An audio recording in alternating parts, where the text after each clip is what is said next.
하나님 우리 아버지와 그리고 또 우리 주 예수 그리스도로부터 오는 은혜와 평강이 오늘 열림은 교회 우리 사랑하는 성도들과 함께 하시기를 간절히 축원합니다. 오늘 제가 소문으로만 들었는데 우리 임마누엘 성가대 찬양 너무 은혜로웠습니다. 감사합니다. 정말 귀한 봉사고 또 찬양입니다. 우리 지휘자님도 일어서시고 우리 성가대원들 한번 일어서 주시고 반주자도 한번 일어서 주시고 우리 한번 박수해 주시면 좋겠습니다.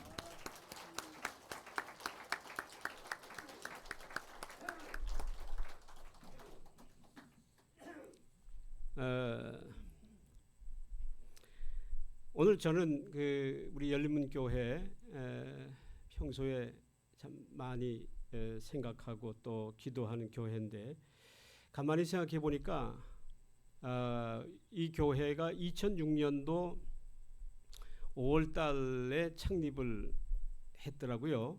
그런데 2006년 5월 7일 아마 주일로 제가 기억을 합니다. 그 창립 예배에 제가 참석을 했습니다. 그리고는 오늘이 처음이니까 한 18년 만에 이 교회에 와서 오늘 여러분들을 만나게 된 것 같습니다. 열림은 교회는 정말 우리 총회 안에서 자랑스러운 교회입니다. 특별히 제가 오늘 여기 교회 건축 이후에 처음 와봤습니다. 그리고 평일에 한번 와서 여기저기를 돌아다 봤는데 얼마나 구석구석 정성된 마음으로 하나님의 전을 지었는지 알 수가 없습니다. 제가 지금도 아주 제일 인상 깊은 곳이 하나가 있습니다. 우리 열린문 교회 보니까 교회가 푸른 잔디 위에 건축이 됐더라고요. 양옆에 잔디가 너무너무 좋습니다. 저는 뭐 잔디에 대해서 잘 모르지만 잔디를 이렇게 잘 가꾸기는 쉽지 않습니다. 참 어려운 일인데 우리 열림은 교회가 사랑으로 우리 이렇게 교회를 정말 사랑하고 있는 성도들이구나 이런 생각을 해보았습니다. 특히 교회 건축을 위해서 헌신한 모든 우리 여러분 모두에게 심심한 그 노고를 감사드리고 또 틀림없이 우리 주님께서 크게 칭찬하실 것이라고 믿습니다. 오늘은 7월 7일이자 1년에 단 한 번 간절한 그 마음으로 만나는 사랑의 만남이 있지요. 견우와 직녀가 만나는 날입니다. 얼마나 간절했든지 정말 그 사랑을 감동해서 하늘이 감동을 했습니다. 그래서 까마귀와 까치를 보내어가지고 다리를 만든 것이 오작교라고 합니다. 정말 하나님께서 오늘 이 7월 7일이자 또 귀한 만남을 허락해 주신 것을 감사드립니다. 특히 오늘은 성령 강림일 이후에 7번째 주일입니다. 그러니까 성령이 이 땅에 오신 지가 꼭 50일 정도 된 날이라고 볼 수 있습니다. 그리고 또한 오늘은 맥주 감사 주일이라고 합니다. 이제 우리의 지나간 반년의 생활을 감사로 마감하고 그리고 또한 새로운 반년을 감사함으로 시작하는 이와 같은 뜻깊은 시간이 아닐 수가 없습니다. 오늘 우리 교우 여러분들의 삶 속에도 이와 같은 감사의 열매들로 충만하게 채워지시기를 바랍니다. 오늘 제가 첫 번째 방문을 하면서 우리 교회력에 따르는 성경 본문이 바로 오늘 조금 전에 우리 목사님께서 읽어주신 마가복음 6장의 말씀입니다. 우리 루터교회는 전 세계적으로 로마 캐톨릭 교회와 함께 전통적으로 교회력을 지키는 그러한 교회입니다. 즉 교회력이라고 하는 것이 무엇이냐면 예수 그리스도의 생애에 주기를 맞춘 말씀들로 이렇게 구성되어 있습니다. 그래서 1년에 모든 말씀들이 설교의 본문들이 지정되어 있습니다. 그래서 목사님들이 그 말씀을 항상 묵상하면서 설교를 준비하게 되어 있는 아름다운 전통입니다. 오늘 교회력에 따라 정해진 본문은 제자들을 보내시는 예수님의 관한 말씀이 기록되어 있습니다. 그런데 오늘 성경에 보면 제자들을 보내시기 전에 먼저 하신 일이 있습니다. 그것이 뭐냐면 그래요. 제자들을 부르시는 일을 먼저 하셨습니다. 제자들을 먼저 부르시고 또 부르신 그들을 향해서 이제는 세상을 향하여 이제 전도의 사명, 선교의 사명을 분부하시는 이러한 말씀이라고 볼 수가 있습니다. 오늘 여기에 제자들이 누구입니까? 그렇습니다. 바로 저와 여러분이 바로 그 제자들이라고 할 수가 있습니다. 자신의 고향에서 배척을 받으신 지난주에 읽었던 그 속상한 심령을 인내하면서 예수님이 저희들의 믿지 않음을 이상히 여기셨다고 지난주 본문에서 우리가 읽은 적이 있습니다.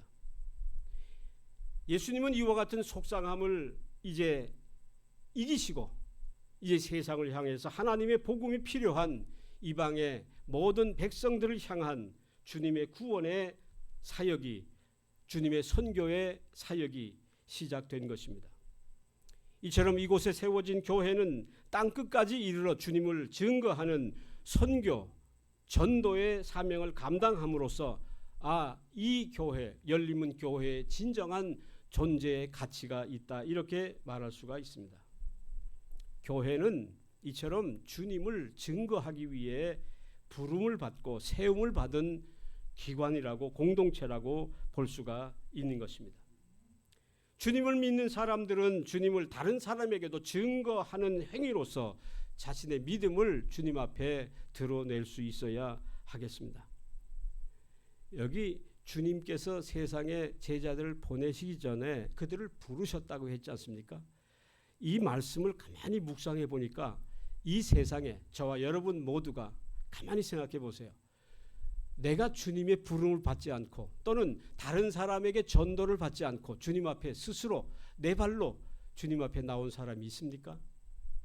다 부름을 받고 이 자리에 온 줄로 믿습니다. 저도 그래요. 저도 우리의 친척의 부름을 받고 전도를 받고 주님 앞에 나왔습니다. 그렇다면 오늘 우리가 왜 전도해야 하느냐면 내가 부름을 받은 것처럼 다른 사람을 또한 우리의 입술로, 우리의 삶으로 그들도 우리가 불러야 하지 않겠습니까? 이처럼 선교는 주님의 명령일 뿐만이 아니라 하나님의 성령이 우리와 함께 하시는 거룩한 공간이 되는 것입니다. 주님을 증거하는 곳에 성령이 함께 하시고 주님의 이름을 부르는 곳에 주님의 구원이 함께 하심을 믿으시기 바랍니다. 바로 이것이 우리의 선교의 사명이고 우리의 교회의 본질이고 또한 우리 열림은 교회가 나가야 할 그러한 방향이 되는 것입니다. 이처럼 예수 그리스도는 나의 구주가 되실 뿐만이 아니라 우리의 지식의 대상이 아니라 믿음의 대상이 되시는 분인 것입니다.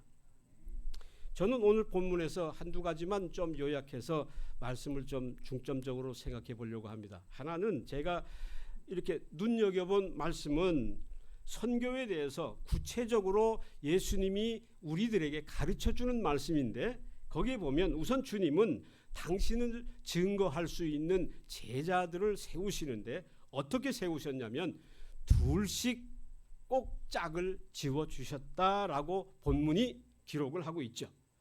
마가는 이 사실을 굉장히 중요한 어떤 마음으로 기록한 것 같습니다. 또 여기에서 예수님이 둘씩 짝을 지어주신 그 목적과 의미가 무엇일까 하는 것을 우리로 하여금 묵상하게 하는 말씀이라고 볼 수가 있습니다. 여러분, 둘이라고 하는 개념 어떤 개념일까요? 우리가 둘 그러면 하나가 있고 또 하나가 있으니까 서로 상대적인 관계다 이렇게 생각을 할 거예요. 그렇죠? 맞아요. 내가 있으면 상대가 있고 상대가 있으면 내가 있잖아요. 그래서 우리는 상대적인 개념으로 이해를 하는데 사실 이 둘이라고 하는 숫자를 좀 더 깊이 묵상하면 이거는 절대적인 숫자가 아닐 수가 없어요. 그래서 우리가 산술적으로는 1 더하기 1은 그래요. 2죠. 그런데 성서적인 의미에서 보면 1 더하기 1은 1입니다. 맞아요. 이거는요. 하나님이 이 세상을 창조하신 최초에 창조하신 창조의 공간 어디죠? 에덴 동산이라고 하는 공간에서 하나님이 이 사실을 우리들에게 명백하게 보여주셨습니다. 아담과 하와의 사랑을 통해서 보여주셨습니다.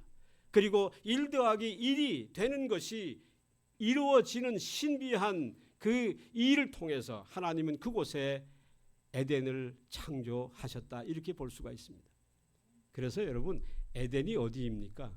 그래서 성경을 공부하는 많은 과학자들이 그 에덴 동산을 찾기 위해서 순례를 떠난다고 그래요. 저는 그럴 필요 없다고 생각합니다. 왜냐하면 에덴은 이미 내 마음속에 다 있기 때문에 그렇죠. 그래요. 그 에덴이 될 수 있는 것은 뭐냐면 1 더하기 1이 되는 이와 같은 신비의 그러한 능력과 또한 기적이 아닌가 저는 생각합니다. 그 기적의 능력이 뭘까요? 그 원천이 뭘까요? 그렇습니다. 1 더하기 1은 곧 사랑을 의미하는 것입니다. 다시 말하면 둘을 짝지어 주신 것은 그들 상호간에 서로 격려하고 도와주고 그렇게 하라고 하는 이와 같은 의미가 담겨 있다고 볼 수가 있습니다. 주님이 우리 각자 한 사람 한 사람에게 동행하시지만 동시에 주님은 우리 스스로가 짝이 필요한 것을 알고 계시는 분이 바로 우리 주님이에요. 나 혼자서는 할 수 없다고 하는 것을 나보다 더 주님이 더 알고 계시는 것입니다. 세상에 하나님께서 에덴 동산의 축복을 통해서 비로소 가정을 창조하셨다는 사실은 다 아실 것입니다. 부부를 한 몸이 되게 하는 것처럼 주님이 먼저 하신 일은 전도하기 위해서 제자들을 내보내시기 전에 그 두 사람이 하나가 되게 하신 것이 바로 주님의 뜻이었고 주님의 심정이었습니다. 그래서 둘씩 이렇게 세우셨다는 사실을 우리는 꼭 잊어버려서는 안 되는 것입니다. 말씀을 전할 때 우리는 혼자보다도 두 사람이 함께 하는 것이 효과적입니다. 그래서요, 우리 신앙을 가만히 한번 되돌아보면, 되새겨보면 내 믿음이 내 믿음이라고 생각하죠. 내 개인적인 성격으로 이해를 할 수가 있습니다. 아, 내 믿음이 내 믿음이지. 누구야? 내 믿음은 내 것이지. 이렇게 얘기를 합니다. 그러나 믿음은 결코 개인적인 성격보다는 관계적인 성격을 가지고 있습니다. 즉 믿음은 반드시 교제를 통해서 성장하며 혼자 믿으려 하는 일은 기독교의 본질이 아닌 것입니다. 우리가 믿음은 항상 더불어 나누려고 하는 이러한 경험을 통해서 성장하는 것입니다. 오늘 우리 기도해 주신 분이 정말 우리가 더불어 나누는 것에 대한 말씀을 하지 않았습니까? 서로 나눌 때 여기에서 우리의 믿음이 성장하고 성숙할 수가 있다고 볼 수가 있습니다.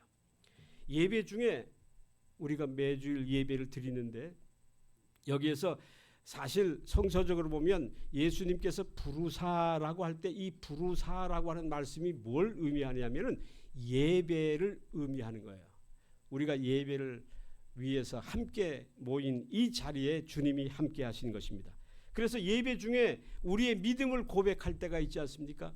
죄를 고백할 때가 있지 않습니까? 내 신앙을 사도신조를 통해서 고백할 때가 있지 않습니까? 그때 어떻게 합니까? 우리는 한 목소리로 같이 한 목소리로 함께 고백하는 이유가 바로 여기에 있는 것입니다. 우리가 함께 가는 거예요. 믿음은 함께 가도록 되어 있는 것입니다. 여러분 기독교 역사를 보면 캐톨릭에서 우리 개신교회가 이제 분리가 되었습니다. 그중에 우리 마틴 루터가 가장 선구자 역할을 했다는 거 우리가 다 알고 있습니다. 그런데 이 캐톨릭의 역사를 우리가 가만히 보면 캐톨릭은 예배를 미사라고 부르는데 이 미사는 원래 어떤 성격을 가지고 있느냐면 개인적인 성격을 가지고 있어요. 그래서 캐톨릭에서 7가지의 성례라고 하는 것을 7성례라고 하는 것을 가르치는데 그 7성례 중에 아주 중요한 성례가 뭐냐면 고해성사라고 하는 성례가 있어요. 그 고해성사는 어떻게 합니까? 잘 아시잖아요. 신부 앞에 가서 개인적으로 자신의 죄를 고백합니다.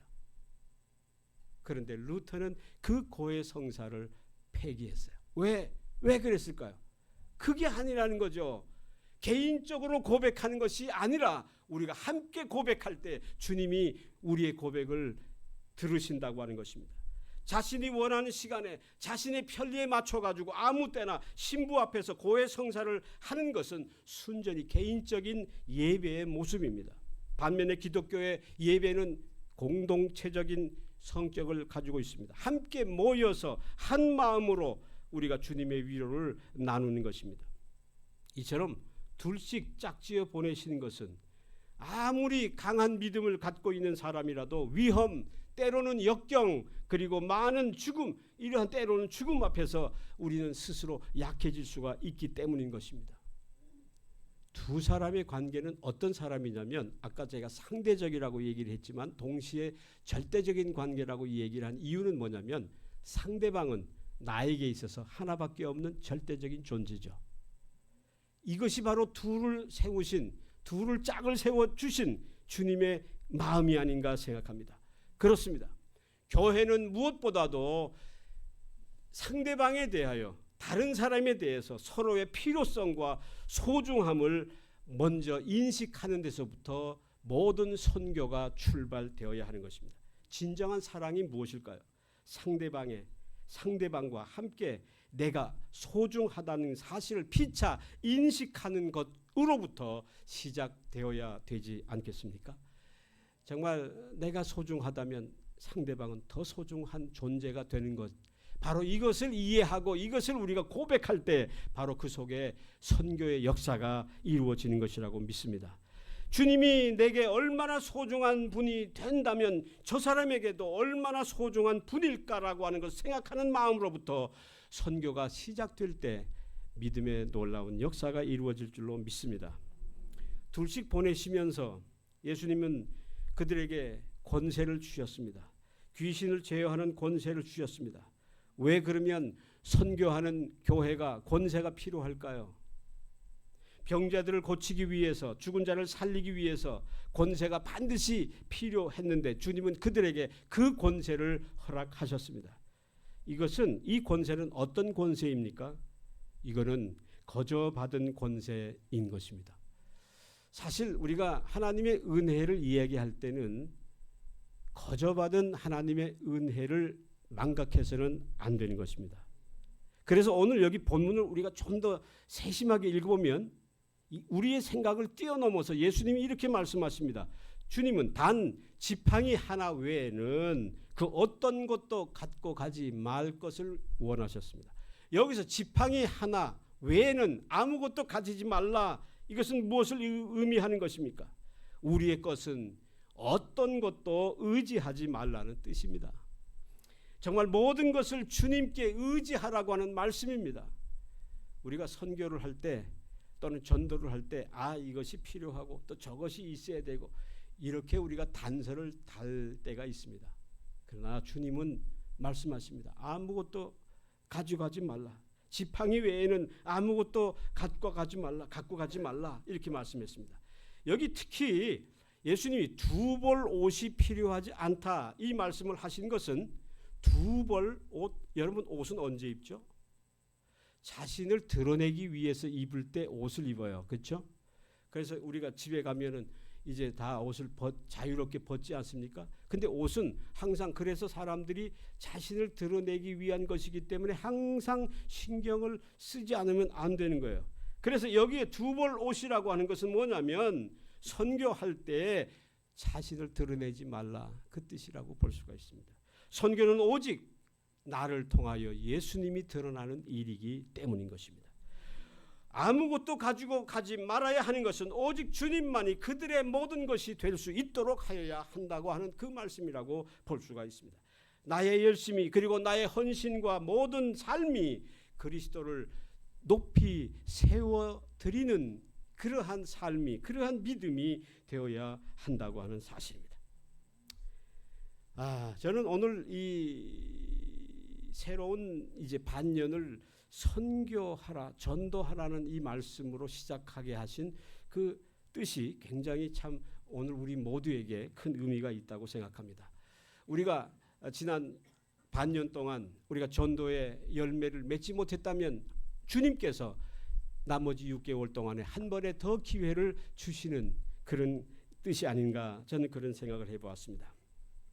마지막으로 파송하는 조건들을 설명하시면서 예수님이 한 성읍에서 거절을 당하면 다른 성읍으로 떠날 것을 말씀하셨습니다. 선교하는 동안, 이게 뭘 의미하느냐면 전도하는 동안, 선교하는 동안 어려움이 올 때 낙심하지 말아야 한다는 이 사실을 강조하는 것입니다. 사실 우리가 전도할 때 우리가 낙심할 때가 참 많아요. 그래서 어떻게 보면 내 자신의 믿음도 흔들흔들할 때가 종종 있는데요. 그런데 주님의 역사는 그 한 사람의 어떤 전도의 실패를 통해서 하나님은 또 다른 전도의 사역을 준비하시는 분이라는 것을 가르쳐주고 있습니다. 전도는 내가 하는 것 같지만 내가 하는 것이 아니에요. 주님이 하시는 거예요. 그러니까 우리는 주님의 뜻에 모든 것을 의지하고 내가 좀 더 낙심이 될지라도 또는 내 마음이 아플지라도 우리는 그것을 주님의 뜻 안에서 위로받을 수 있어야 한다는 것입니다. 그래서 가장 우리가 경계해야 하는 것은 뭐냐면 낙심이에요. 하나님의 일을 하는 사람들에게 있어서 가장 경계해야 할 아주 중요한 문제는 낙심의 문제가 아닌가 생각합니다. 모든 역경 가운데서 주님의 도우심에 대한 의심이 우리에게 있어서는 안 되는 것입니다. 우리가 성경을 가만히 읽어보면 오늘 본문 속에서도 나와 있습니다만 주님이 우리가 선교할 때 이미 우리 선교의 어려운 고충을 이미 주님이 알고 계셨다는 사실입니다. 가만히 생각해 보세요. 지난주에 우리가 읽었던 복음서의 본문에 보면 예수님께서 고향 사람들에게 배척을 받으셨습니다. 그랬죠? 다 아시죠? 사람들이 뭐라고 그러냐면 예수를 향해서 저 목수의 아들 요셉의 아들 아니야? 내가 어릴 때부터 너무 잘 알아. 뭐 이렇게 하면서 고향 사람들이 예수님을 배척하셨습니다. 사람들이 생각해 보면 우리 사람의 감정으로 생각해 보면 자존심 팍 상하는 일이잖아요. 낙심할 만한 일이 아니겠습니까? 그런데 어떻게 하셨습니까? 주님은 낙심하지 않으셨습니다. 그리고 지체 없이 모든 촌에 두루 다니시면서 가르치셨습니다. 어떻게 보면요, 성경을 역으로 읽어보면 그 고향 사람들이 주님을 배척함으로써 이방 사람들이 구원을 받는 역설적인 상황이 이루어진 거야. 놀랍지 않아요? 놀랍지 않아요? 우리가 생각할 것 같으면 고향 사람들이 먼저 구원을 받고 그래 축복을 받아야 되는데 그렇지 않습니다. 성경을 보면 그렇게 나와 있지 않아요. 주님은 선교를 위한 나의 열심을 너무나도 잘 알고 계신 분입니다. 나의 고충을 아십니다. 그러니까 우리가 이 나의 고충을 꼭 너무 어떤 면에서 크게 생각할 필요는 없다는 것입니다. 왜냐하면 주님이 아시는 일이기 때문에 그렇습니다. 주님은 그로 인한 아픔과 어려움을 가장 깊이 우리와 함께 공감하시는 분이세요. 우리가 아파하면 주님도 함께 아파하시는 분이십니다. 우리는 복음의 씨를 뿌리는 일에만 할 뿐이고 그것을 자라나게 하시는 분은 주님 한 분이라고 하는 사실을 우리는 잊어버려서는 안 되는 것입니다. 그래서 우리가 선교를 할 때 꼭 내 마음과 내 어떤 감정을 가지고 선교에 참여할 때가 많이 있지만 결코 그렇지 않다는 것입니다. 나를 통해서 주님이 함께 하시고 일을 하십니다. 사랑하는 성도 여러분, 오늘 이 시간도 주님은 당신의 제자들을 그리고 오늘 이 자리에 계신 여러분들을 이 세상 가운데로 보내시기를 원하십니다. 왜냐하면 우리를 부르신 분도 주님이시고 또한 그 주님은 우리를 이 세상으로 또한 이 제자들과 함께 보내시는 분이십니다. 매주일 예배는 이 거룩한 파송을 준비하기 위하여 우리가 예배 가운데 참여하고 있다는 것을 기억하시기 바랍니다. 우리가 부름을 받고 주님 앞에 나왔습니다. 우리는 예배를 마치고는 이 세상으로 다시금 파송을 받고 떠나는 거예요. 따라서 교회는 복음의 중매자입니다. 중간자입니다. 우리가 하나님의 축복의 통로가 되고 있다는 사실을 우리는 잊어버려서는 안 되는 것입니다. 우리의 한마디의 찬양을 통해서 하나님의 축복이 우리 각자의 심령 속에 스며듭니다.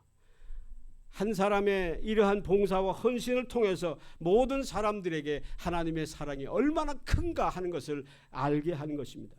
우리를 통해서 하나님의 은혜가 강같이 흘러갈 수 있도록 우리 자신을 겸허히 낮추어야 하겠습니다.